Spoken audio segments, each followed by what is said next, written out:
दोस्तों नमस्कार। कोविड के बाद बहुत सारे हमारे साथी जो हैं वो अपने स्वास्थ्य के प्रति बहुत जागरूक हो गए हैं और लोग खाने पीने को लेके और अपनी लाइफ स्टाइल को लेके हमेशा चिंतित रहते हैं। और आपने देखा होगा कि इसी कड़ी में अब जो कार्बोनेटेड ड्रिंक हैं, जो शुगर और सॉल्ट के खाने की चीज़ें हैं, उनके पैकेट पर क्या लिखा है ये भी लोग खरीदने से पहले पढ़ने लगे हैं। हम जानते हैं कि ये सब चीज़ें जो हमारे दैनिक उपयोग में आती हैं, चाहे वो फल सब्जी हों, चाहे वो अनाज हों या दूसरे खाने की चीज़ें हों, वो सभी हमारे किसान उत्पादित करते हैं। और जैसे जैसे मोनोक्रॉपिंग शुरू हुआ, एक फसली पद्धति शुरू हुई, वैसे वैसे जो प्राकृतिक कीट प्रबंधन था वो चेन टूट गई। नहीं तो प्राकृतिक कीट प्रबंधन में अलग से और पेस्टिसाइड डालने की जरूरत नहीं होती थी। आप जानते हैं कि जंगल में जब पेड़ बढ़ते हैं तो सभी वैरायटी के पेड़ वहाँ होते हैं और वो एक दूसरे को सपोर्ट करते हैं और उनमें कोई अलग से बाहर से पेस्टिसाइड, फर्टिलाइजर या ऐसी चीज़ डालने की जरूरत नहीं होती है। वो मिट्टी से ही सभी तत्व लेते हैं और अपने पर्यावरण में ही अपने आप को संतुलित करके बढ़ते हैं। लेकिन जैसे जैसे हम तरह तरह के बीज उपयोग करने लगे, हाइब्रिड बीज उपयोग करने लगे, जीएम बीज उपयोग करने लगे और खेती की गहरी जुताई करने लगे, नाइट्रोजन खादों का उपयोग बढ़ गया, वैसे वैसे ये प्राकृतिक कीट प्रबंधन भी समाप्त हो गया और बड़ी मात्रा में हमारे देश में पेस्टिसाइड का उपयोग शुरू हुआ, जिसमें हर्बिसाइड है, बीडीसाइड है, पेस्टिसाइड है, फंगीसाइड है, ये सभी चीज़ें आती हैं। और तो जैसे जैसे प्राकृतिक कीट प्रबंधन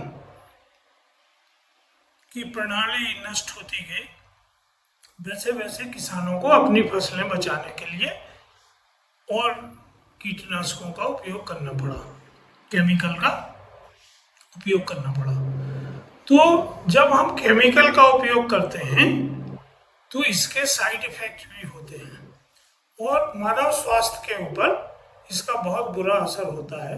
कई तरह की बीमारियां, कैंसर, अल्सर, मानसिक बीमारियां इससे फैलती हैं और विश्व में इस पर समय समय पर शोध होते रहते हैं और इन्हीं शोधों के परिणाम स्वरूप जो फॉर्मुलेशन है, जो मॉलिक्यूल्स हैं, जो बहुत विषैले होते हैं और हानिकारक होते हैं, उनके प्रबंधन के संबंध में सरकार निर्णय लेती है और सरकार समय समय पर कुछ चीज़ों को बैन करती है। उनको बनाना और बेचना अपराध घोषित किया जाता है। इसी कड़ी में भारत सरकार द्वारा 46 कीटनाशक दवाएं और करीब 4 फॉर्मुलेशन ऐसे हैं जिन्हें बैन किया है, प्रतिबंध लगा दिया गया है और इनके जो सूची है वो वेबसाइट के ऊपर, विभाग की वेबसाइट पर उपलब्ध है। तो जो हमारे साथी इस तरह के केमिकल बेचने के व्यवसाय में हैं या बनाने के व्यवसाय में हैं, उनको तत्काल इस सूची को देखना चाहिए और इस तरह के प्रतिबंधित केमिकल्स का फॉर्मुलेशन से उत्पादन तत्काल बंद करना चाहिए। इसी तरह जो कृषि आदान बेचने वाले दुकानदार हैं, उन दुकानदारों को इन प्रतिबंधित दवाइयों को बेचना तत्काल बंद कर देना चाहिए। किसान भाइयों से भी अनुरोध है कि वो भी ये सूची देखें और सूची देख के उन्हें समझना होगा कि ये जो फॉर्मूला या जो दवाई प्रतिबंधित की गई है वो कौन कौन सी कंपनियां बनाती हैं, उनके क्या ब्रांड नेम हैं, ताकि वो उन ब्रांड नेम की दवाइयों को न खरीदें।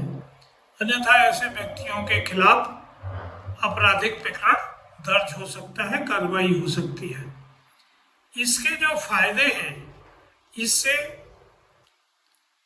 जहां एक और हमारी फसलों की जो गुणवत्ता है वो बढ़ेगी, विषैलापन कम होगा और मानव के ऊपर जो विपरीत प्रभाव पड़ रहे हैं मानव स्वास्थ्य पे वो भी रुकेंगे, कई तरह की बीमारियों से निजात मिलेगी। इसके साथ ही साथ इस तरह के जो केमिकल्स से उगाई गई चीज़ें हैं या प्रिजर्व की गई चीज़ें हैं, जब उनका निर्यात होता है तो वो कंसाइनमेंट भी रिजेक्ट हो जाते हैं, क्योंकि दूसरे देशों में ये पहले से बैन है। हम लोगों ने अभी बहुत बाद में इन पर प्रतिबंध लगाया है।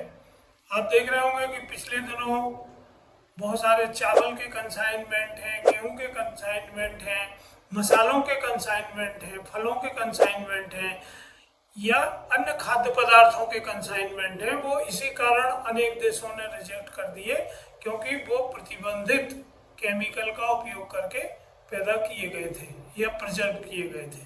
तो निर्यातकों को भी इस तरफ ध्यान देना होगा और उस तरह के प्रतिबंधित पदार्थों से जो प्रोडक्शन हुआ है उसको, निर्यात को बंद करना होगा, नहीं तो उन्हें हमेशा नुकसान होगा। तो दोस्तों, ये भारत सरकार की एक बहुत अच्छी पहल है, क्योंकि बाजार में अब बहुत सारे विकल्प उपलब्ध हैं इसके लिए। प्राकृतिक खेती एक विकल्प है, जैविक प्रबंधन एक विकल्प है, जिनसे फसलें बचाई जा सकती हैं। धन्यवाद, नमस्कार। Don't forget to like and subscribe.